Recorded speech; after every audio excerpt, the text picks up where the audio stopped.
Então, primeiro, muito obrigado pelo convite. Fico muito feliz em poder estar aqui com vocês para discutir esse tema. De fato, eu havia entendido que era muito mais um debate do que realmente uma conferência, por isso eu me preparei muito mais para um debate. Então, eu gostaria de simplesmente levantar algumas questões, acho que isso vai permitir uma discussão posterior, e a partir da discussão, então, alguns pontos poderão ser aprofundados. Quando me foi sugerido falar sobre espaço público e resistência, eu achei que seria interessante levantar duas questões que me parecem centrais, né? A primeira diz respeito à noção de público, na ideia de espaço público.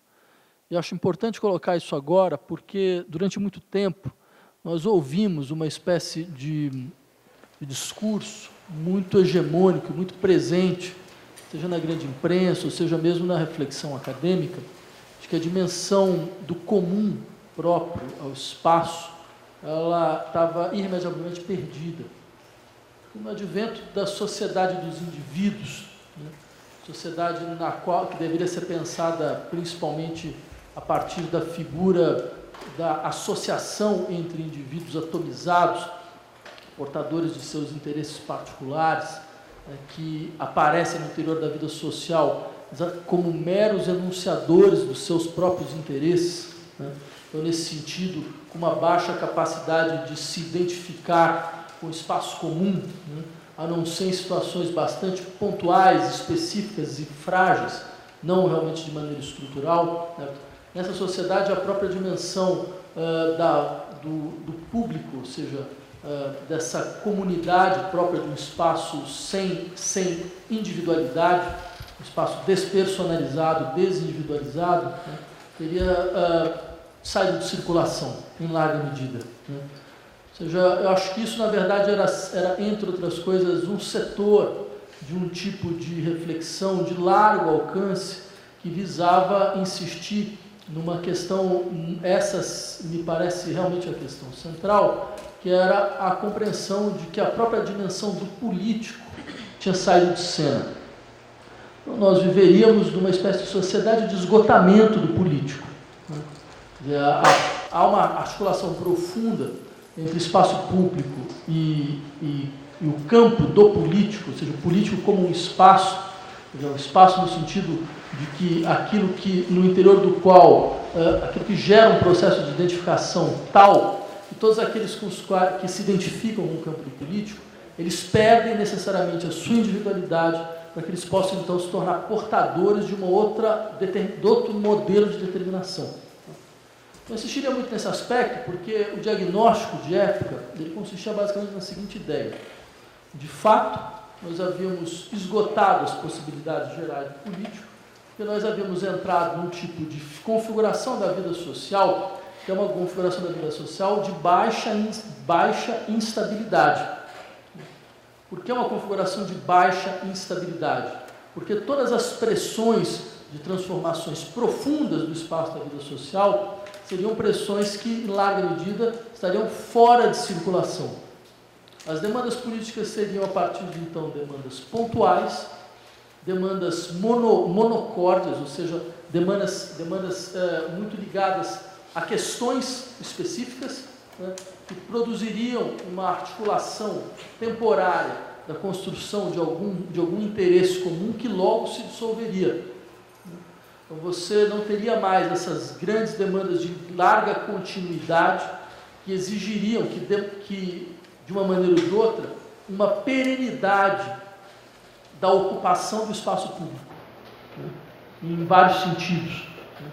Então, esse tipo de diagnóstico, volto a insistir, ele estava muito vinculado à compreensão de que as nossas sociedades, elas naturalmente se realizariam como sociedades de indivíduos, né? Ou seja, como sociedades marcadas, então, por uma visão atomizada, onde um conjunto de indivíduos entrariam na sua forma contratual a mais evidente, e a partir de uma forma contratual, ou seja, da forma do contrato entre os indivíduos, que abrem mão de certos interesses e se relacionam a partir da defesa de outros interesses, nós teríamos, então, a constituição de uma espécie de vida social sem espaço comum. Ou seja, uma vida social onde os espaços comuns, eles não são exatamente comuns, eles são espaços, digamos assim, sazonais, são espaços onde os indivíduos se organizam em algumas espécies de comunidades, certo? Mas não de uma espécie de campo genérico do comum. Ou seja, daí toda essa discussão vem numa sociedade onde esse tipo de valoração é pensado dessa forma, uma sociedade onde, em última instância, a pressão das exigências igualitaristas, elas são vistas imediatamente como pressões totalitárias, né? As pressões das exigências universalistas são vistas imediatamente como uma forma muito evidente de autoritarismo, a própria noção de espaço comum ela sairia de circulação. Por outro lado, vocês, enquanto estudantes de arquitetura, se confrontam com essa questão de uma maneira, eu diria, muito mais concreta, né, do que aqueles que pensam sobre configurações gerais no campo do político, né, como, no caso eu, um professor de filosofia. Né. Até porque vocês conhecem uma versão desse problema, que é uma versão muito evidente, muito presente na vida cotidiana das grandes cidades, essa versão do desmantelamento da noção mesmo de espaço público através da financiarização dos espaços, né? Através da transformação dos espaços das urbes, dos espaços das cidades, em espaços marcados pelo impacto do modelo de intervenção do poder financeiro, da especulação imobiliária, enquanto uma forma de modelamento que eu insistiria não é só alguma coisa ligada a uma configuração local e bastante peculiar dos interesses e dos jogos de poder no interior da constituição das grandes cidades. Mas me parece que, no fundo, é um modo de expressão e de manifestação muito evidente desse modelo de defasagem fundamental e de desagregação fundamental, de toda a possibilidade de dar forma para aquilo que não pode mais ser pensado sob a figura do indivíduo. Quer dizer, uma das maneiras dessa impossibilidade de dar forma ganha concretude, de maneira muito evidente, né, no modo com que as nossas grandes cidades elas vão configurando seus espaços. Eu acho interessante no interior dessa discussão é se perguntar sobre qual a maneira com que esses dois polos do problema eles vão poder ser apresentados na sua unidade profunda. Porque aí eu entraria na segunda parte que eu gostaria de trazer para vocês, me parece que esse diagnóstico era um diagnóstico muito mais interessado do que realmente um diagnóstico descritivo. A sua força descritiva era muito menor do que os seus reais interesses. Né? Porque se alguma coisa ficou evidente nesses últimos anos, é o desejo muito profundo de vários setores da sociedade, em várias partes do mundo, em utilizar o espaço público como espaço de resistência a esse modelo de atomização social. Né? Quer dizer, por trás de todo isso, acho muito interessante lembrar que as manifestações sociais mais relevantes desses últimos 20 anos foram manifestações de ocupação. E essa ideia da ocupação era uma ideia que me parece que traz dois elementos extremamente importantes. O primeiro desses elementos diz respeito ao problema da duração, ou seja, é a consciência de que os processos políticos nos quais nós vamos nos envolver daqui para frente são processos de larga duração. São processos que não podem ser avaliados a partir de uma visão absolutamente local das suas consequências e dos seus efeitos. Essa é, inclusive, uma maneira bastante astuta de tentar eliminar as consequências e os efeitos desses processos. É simplesmente dizer que nada ocorreu. Nada ocorreu porque, no final das contas, logo em seguida ao acontecimento, ou ocorreram processos de regressão, ou ocorreram simplesmente desmobilizações. No entanto, eu diria que a compreensão de que as nossas manifestações políticas daqui para frente serão manifestações de ocupação, elas trazem no seu bojo a consciência de que, se nós quisermos entender o que é um acontecimento político no sentido forte do termo, nós precisamos dilatar o tempo.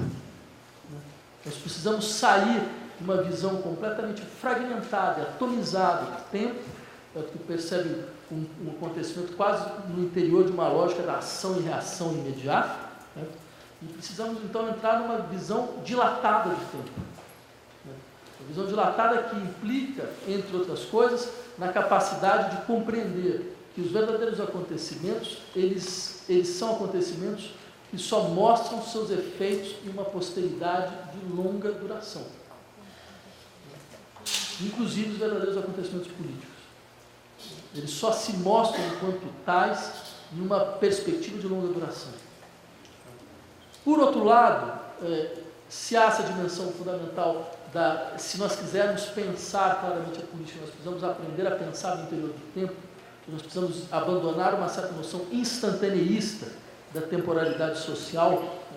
Eu insistiria também que por trás dessa ideia de ocupação existia um segundo elemento, que era a ideia, que era a noção de que, em última instância, todo tipo de manifestação política é um tipo de reconstrução do espaço público.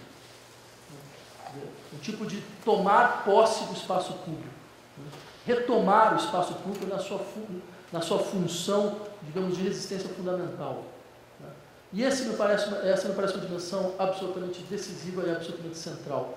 Contrariamente a um modelo de participação política que durou durante muito tempo, durou durante décadas, era o modelo das manifestações, que são essas grandes presenças pontuais da soberania popular no interior do espaço, né?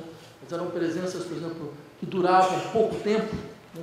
Mas que mostravam como uma espécie de clarão a potência da soberania popular, a possibilidade que a soberania popular tinha de se construir enquanto um corpo unificado, né? E essa visão de clarão, ela tinha então uma capacidade de pressão política. Acho que nós entramos num outro tipo de paradigma bastante interessante também, que é a ideia de que essa manifestação da potência da soberania popular se dá a partir da resistência da sua duração, né? E da sua capacidade de ocupar um espaço público de uma maneira tal que essa ocupação ela se transforme, entre outras coisas, na presença plena de certos sujeitos, na visibilidade de certos sujeitos. Então, eu insistiria muito nesse aspecto, porque me parece que há uma questão central, e aí eu gostaria de encaminhar a nossa discussão.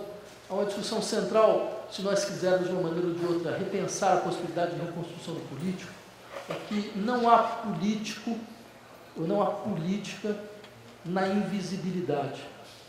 Ou seja, o problema da visibilidade, eu diria que é um dos problemas centrais de toda e qualquer reflexão sobre o político. Quer dizer, uma maneira fundamental de desagregar e de dissociar a ideia do político como campo é jogar à invisibilidade todos aqueles que, de uma maneira ou de outra, desestabilizam os acordos tacitamente passados no interior da nossa vida social. Então, o processo mesmo, eu diria, de despolitização da sociedade é um processo de invisibilização dos seus conflitos, né? De fazer com que os seus conflitos não tenham visibilidade, eles não sejam visíveis, eles não sejam tematizados, eles não estejam presentes. Isso explica, entre outras coisas, por que nós temos um modelo de mobilização social que é cada vez mais forte a partir dos anos 70, que é um modelo de visibilidade. Todas essas políticas de reconhecimento, de demandas de reconhecimento, que foram muito fortes a partir dos anos 70, muito ligadas à questão dos reconhecimentos das minorias, do reconhecimento daqueles desprovidos de direitos, certo? Sempre foram demandas de visibilidade, de construção da presença visível desses sujeitos. Então, nesse sentido, não é um mero acaso que na própria constituição, na própria configuração cada vez mais evidente das nossas cidades, as nossas cidades sejam cidades da invisibilidade social.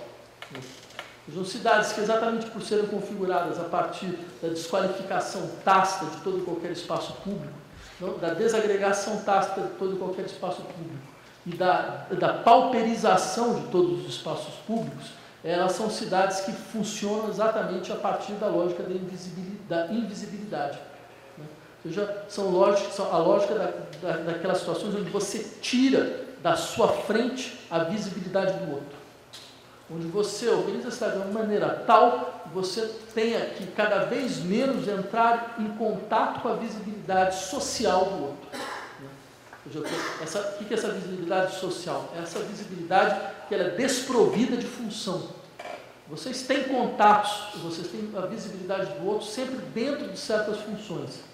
Funções de serviço, dentro de certas funções, dentro de universos institucionais, como as universidades, como as escolas, como as igrejas e coisas dessa natureza.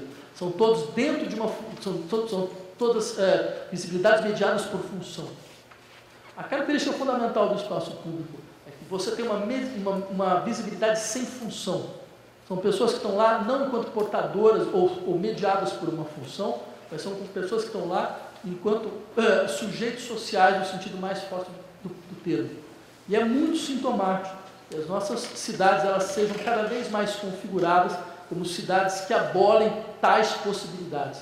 São cidades que abolem tais espaços. Tá? Então, por trás de do mero interesse financeiro, financista, que vai moldando então, a configuração do nosso espaço público, do nosso espaço urbano, tá? Você tem no bojo desse processo uma consequência da mais alta gravidade, né? Que é, de fato, essa constituição de uma cidade invisível. Nossas cidades são, em larga medida, cidades invisíveis. São cidades onde a multiplicidade dos atores, dos sujeitos sociais, eles tendem a entrar no regime de invisibilidade. Né? É um dado muito interessante, por exemplo. São cidades onde, mesmo a possibilidade de você fazer manifestações, elas são manifestações feitas em locais específicos, né? Ou elas são manifestações que, de uma maneira ou de outra, só podem ser vistas via meios de comunicação, porque são lugares dos quais praticamente poucas pessoas são as que têm acesso. Então, nesse sentido, eu só levantaria essas questões porque me parecia que a função central desse debate e a função central dessa discussão na qual eu fui convidado era tentar levantar algumas possibilidades de articulação entre o problema da reconstrução do político, né? o problema da desagregação da noção do espaço público, e o problema da maneira com que nossas sociedades vão se configurando enquanto sociedades que são absolutamente refratárias a pensar qualquer coisa que não tenha a figura do indivíduo atomizado. São sociedades que são incapazes de dar forma, de dar visibilidade social a qualquer coisa que não seja a expressão imediata dos interesses individuais. E que reveste sob a capa de uma espécie de totalitarismo cego qualquer tipo de discurso que lembra que se há alguma coisa própria dos sujeitos modernos, são sujeitos que não podem ser pensados simplesmente como figuras autorizadas do indivíduo. E aí eu terminaria lembrando de uma colocação que me parece bastante sugestiva. Eu não pensava arquitetura, mas de qualquer maneira seria uma reflexão bastante bem-vinda, né? Uma reflexão bastante sugestiva de Freud, que insistia mais ou menos no seguinte: se nós quisermos entender o que é um sujeito, nós não podemos mais nos contentar com um pronome só. Sujeito é aquilo que se articula entre dois pronomes. Se articula entre o pronome pessoal da primeira pessoa e se articula através de um pronome indeterminado. Esse era, inclusive, o título de um dos mais belos ensaios de Freud, era o eu e o isso. Era uma maneira que o Freud dizia dizer, bem, o sujeito é alguma coisa que está entre um eu e um isso. É o que está entre um eu que se organiza enquanto unidade referencial da conduta, né, e aquilo que se aloja necessariamente dentro de um campo de indeterminação, necessariamente dentro de um campo de indiferenciação que é constitutivo de todas as nossas experiências. De aqueles que são incapazes de conseguir pensar a indeterminação que habita em todo sujeito, são incapazes de conseguir pensar a indiferenciação e a despersonalização que habita todo sujeito, é incapaz de entender simplesmente o que significa um sujeito. Então é muito sintomático que, de uma certa maneira, o nosso espaço seja um espaço onde essa força da indeterminação, ela desaparece. Que fundam a noção de comum, ela tende a desaparecer, para que eles sejam simplesmente espaços onde só se é visível enquanto indivíduo, né? Enquanto indivíduo que afirma seus interesses singulares. Bem, é isso. Muito obrigado.